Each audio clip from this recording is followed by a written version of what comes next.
바닷바람 타고 세계 1등 기업 배출. 유럽 대륙에서 북부 독일과 국경을 맞대고 북해 쪽으로 툭 튀어나온 반도와 몇 개의 큰 섬으로 이뤄진 해안국가 덴마크. 이 나라의 수도 코펜하겐에서 약 120km, 차로 약 1시간 30분을 달려 칼룬버그항에 도착한 뒤 다시 카페리로 1시간 30분을 가면 삼세섬이 나옵니다. 덴마크 사람들은 이 섬을 기적이라고 부릅니다. 땅 면적이 114제곱킬로미터, 한국 광화도의 3분의 1 정도 되는 삼세섬엔 약 4,000명이 삽니다. 이 작은 섬이 기적으로 불리는 이유는 이곳에서 쓰는 전력의 100%를 재생에너지원에서 얻기 때문입니다. 동시에 섬 바깥에서 전기를 전혀 수입하지 않는 100% 자립을 2006년 세계 최초로 달성했습니다. 재생에너지로 100% 전력 자립, 기적의 섬 삼쇠. 이 섬의 재생에너지 프로젝트를 관리하는 삼쇠 에너지 아카데미가 홈페이지에 공개한 자료에 따르면 기적은 1997년에 시작됐습니다. 덴마크 정부의 재생에너지 자립 프로젝트 시범지역으로 선정된 것이 계기였습니다. 당시 덴마크 정부는 이산화탄소 배출량 감축과 재생에너지 비중 확대 등의 청사진을 담은 에너지 21 정책을 마련했습니다. 이 목표를 구체화하기 위한 시범지역으로 5개 후보지와 경쟁을 벌인 끝에 삼쇠가 선정됐습니다. 목표는 10년 안에 재생에너지만으로 전력 자급자족이 가능한 섬을 만드는 것이었습니다. 삼쇠는 풍력을 선택했습니다. 섬 전역과 인근 바다에 하루 종일 부는 바람을 활용하기로 한 겁니다. 1997년부터 2000년까지 1메가와트급 육상 풍력 터빈 11기를 세워 22개 마을에 전기를 공급했습니다. 2002년에는 2.3메가와트급 해상 풍력 터빈 10기를 추가로 설치해 전기 자동차와 버스, 농업용 트랙터 등에 활용했습니다. 2018년 기준 3세섬의 차량 중 절반가량이 전기차고 모든 전기는 풍력 발전기에서 공급됩니다. 3세처럼 전력의 100%까지는 아니어도 풍력혁명은 덴마크 전역에서 일어났습니다. 덴마크 에너지청이 펴낸 에너지 통계 2016에 따르면 1980년 단 68개였던 덴마크의 풍력 터빈은 10년 후인 1990년 약 40배인 2664기로 늘었습니다. 이후 2016년에는 육상과 해상을 모두 합쳐 6119기가 됐습니다. 40년도 채 안 되는 기간에 약 90배로 증가한 겁니다. 이 터빈들의 발전 용량은 5245메가와트로 덴마크 전체 전력 공급의 37.5%를 차지합니다. 나머지 전력 설비는 열병합 발전 34%, 태양열 5.9%, 수력 0.06%, 소규모 발전 등 기타 22.5%를 차지했습니다. 또 실제 전력 소비량에서 풍력 발전이 차지하는 비중은 2027년 기준 43%에 이르렀습니다. 풍차 발전 전통 살려 탈석유 돌파구로.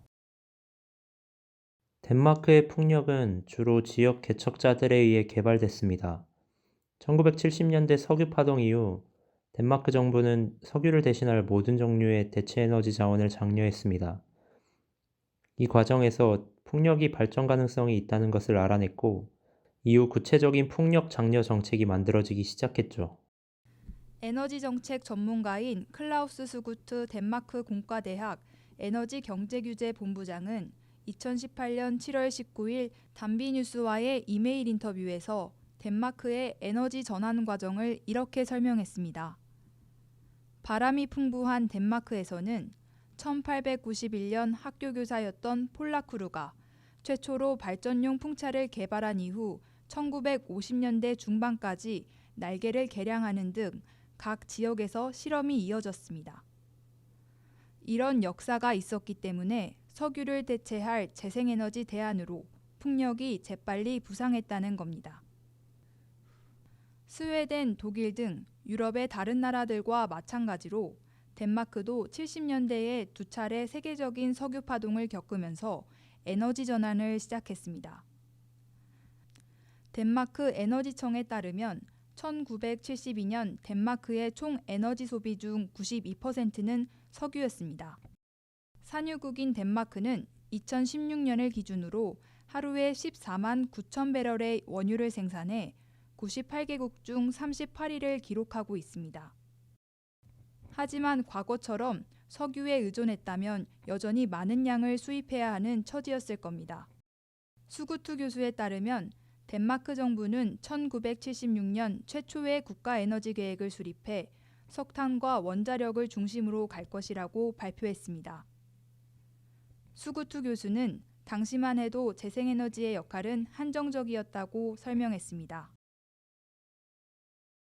원전 대신 재생에너지 이끌어낸 시민의 힘. 그런데 덴마크 시민들은 정부의 원자력 발전 계획에 반발했습니다. 핵발전의 잠재적 위험에 주목한 시민단체 원자력 정보기구는 정부 공식 계획에서 원자력을 빼고 재생에너지를 넣은 대체에너지 시나리오를 발표해 시민들의 지지를 얻었습니다. 당시 덴마크는 스웨덴과 달리 건설 중인 원전이 없었습니다. 수구투 교수는 이렇게 회고했습니다. 덴마크도 1973년부터 원자력 도입을 검토했고 국립에너지연구기관인 리소연구소에서 관련 연구를 진행했습니다. 하지만 시민들의 거센 저항으로 무산됐습니다. 덴마크 의회는 1985년 원전 건설 계획에 공식 폐기를 결의했습니다. 스구투 교수의 설명이 이어집니다. 1988년 수립된 세 번째 에너지 계획은 세계 최초로 원자력이 빠진 공식 에너지 계획이었습니다. 2005년까지 이산화탄소 배출량을 20% 줄이고 풍력 발전으로 전기 공급량의 10%를 달성하는 것을 목표로 정했습니다.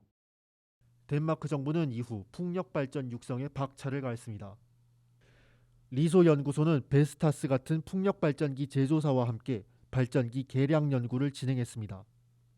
정부는 1990년 재생에너지로 생산한 전기의 판매 가격을 보장하는 발전 차익 지원 제도 FIT를 도입했습니다. 석유나 석탄 같은 다른 에너지에 비해 아직 경제성이 낮은 풍력 발전을 파격적인 보조금으로 지원해주는 정책이었습니다.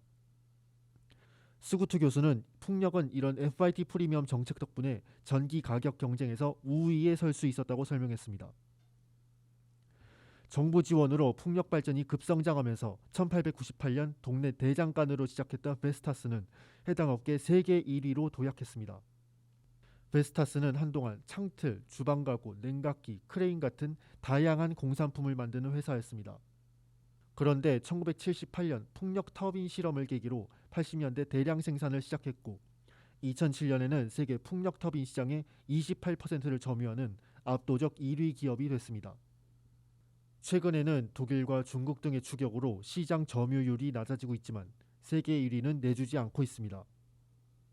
베스타스의 2017년 매출액은 99억 5,300만 유로, 원화로 약 13조 291억 원이었고 이자 및 세전이익은 12억 3천만 유로, 원화로 약 1조 6,101억 원을 보였습니다. 베스타스의 풍력터빈은 제주 행원 풍력발전소, 군산 새만금 풍력발전소 등 우리나라에서도 총 165기가 돌고 있습니다. 주민참여협동조합이 풍력터빈 75% 소유.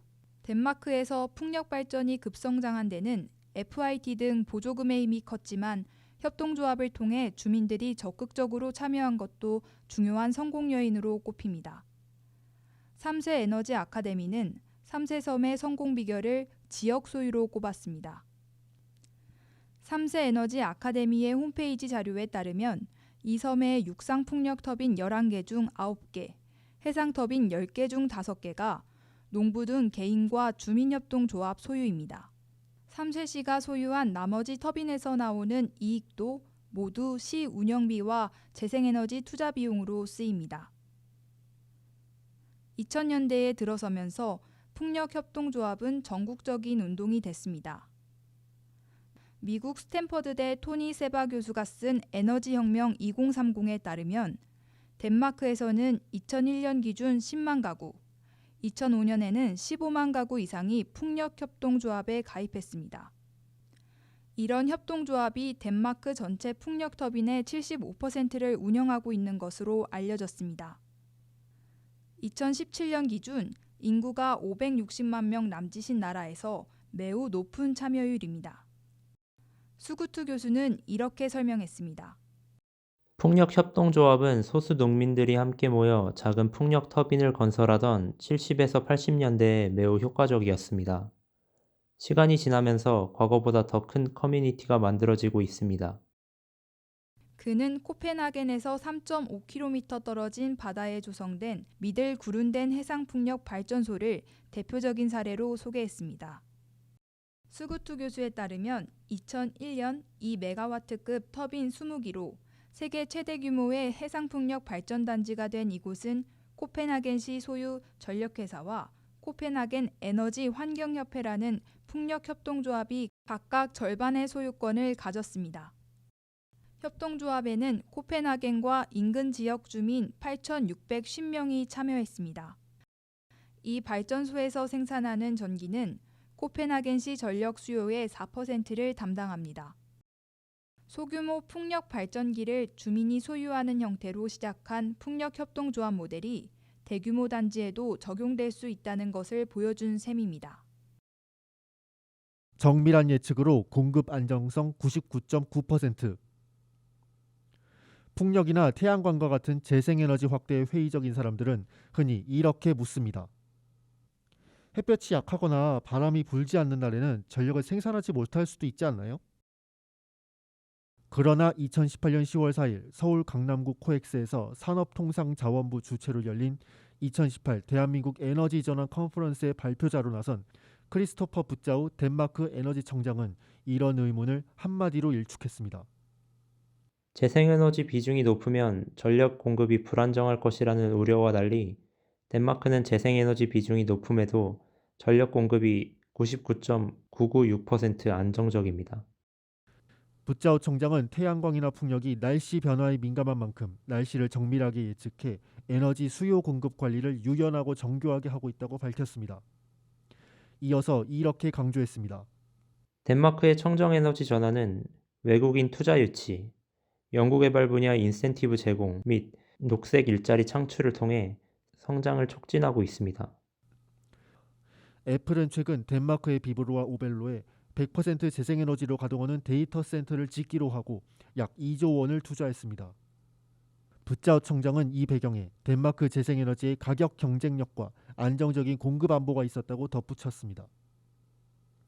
붓자우 청장은 이와 함께 덴마크가 2018년 6월 2030년까지 재생에너지로 100% 전기 생산, 2050년까지 화석연료에서 완전 탈출이라는 국가적 목표를 설정했으며 이를 완수하기 위해 노력하고 있다고 소개했습니다.